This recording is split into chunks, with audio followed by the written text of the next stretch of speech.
న్యాయస్థానాలు వాటి విధి ఏంటి అంటే చట్టాల ఉల్లంఘన కాకుండా, పౌరుల స్వేచ్ఛ హరించి వేయబడకుండా, మానవ హక్కులు హరించి వేయబడకుండా, రాజ్యాంగం హరించి వేయబడకుండా చూడడమే న్యాయస్థానాల విధి అంటూ ఉంటారు. ప్రస్తుతం ఆంధ్రప్రదేశ్లో పరిణామాలు, పరిస్థితులు చూస్తే ఖచ్చితంగా ఒక ప్రశ్న ఉద్భవించక తప్పదు. అసలు న్యాయస్థానాలు ఎటెళ్ళాయి, కోర్టులు ఏమైపోయాయి, ఏం చేస్తున్నారు అని జనరల్గా ఆ ప్రశ్న రాకుండా ఉండదు.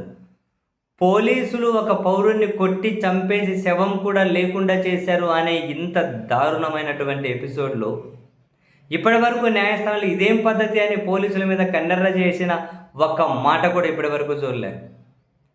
చివరికి ఆ పౌరుడు వాళ్ళ తల్లిగారు వేసిన హెబియస్ కార్పస్ పిటిషన్ కూడా ఇంకా విచారణ కూడా నోచుకోవట్లేదు. 2 సార్లు వాయిదాలు పడి పోలీసుల తరపు న్యాయవాదులు, ప్రభుత్వం తరపు న్యాయవాదులు అబద్ధం చెప్పిండ్రు అని కళ్ళ ముందు కనిపిస్తూ ఉన్నా ఇప్పటి వరకు న్యాయస్థానాలు దాని మీద స్పందించింది లేదు.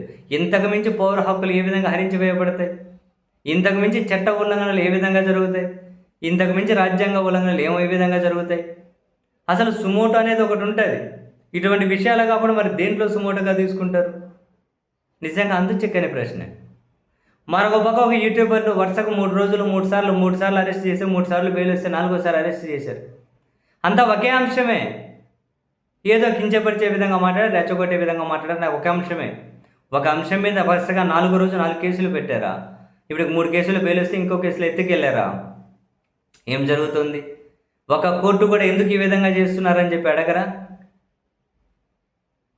ఎందుకు ఇంత చట్టాన్ని ఉల్లంఘిస్తున్నారని చెప్పి అడగరా? సరే, కోర్టులకు పౌరుల హక్కులు పెద్ద ప్రియారిటీ కాకపోవచ్చేమో, కావని వాళ్ళు భావిస్తున్నారేమో. పౌరుల స్వేచ్ఛ ప్రియారిటీ కావని వాళ్ళు భావిస్తూ ఉన్నారేమో. చట్టాల ఉల్లంఘన పెద్ద ప్రియారిటీ కాదని వాళ్ళు భావిస్తూ ఉన్నారేమో. కనీసం సుప్రీంకోర్టు గైడ్ లైన్స్ అని వాళ్ళకు ప్రియారిటీ కావాలి కదా.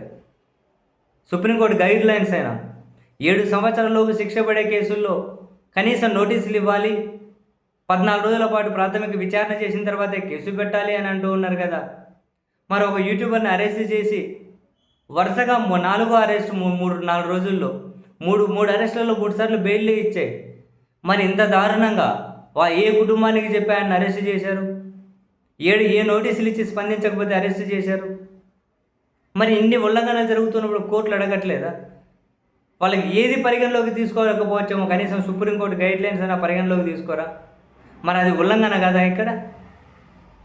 అదే సాయికృష్ణ అనే ఒకరిని కొట్టి చంపేశారు. అసలు అరెస్ట్ చేసినప్పుడు ఎవరికి చెప్పి అరెస్ట్ చేశారు? కొన్ని అరెస్ట్ సమాచారం ఎవరికి చెప్పారు?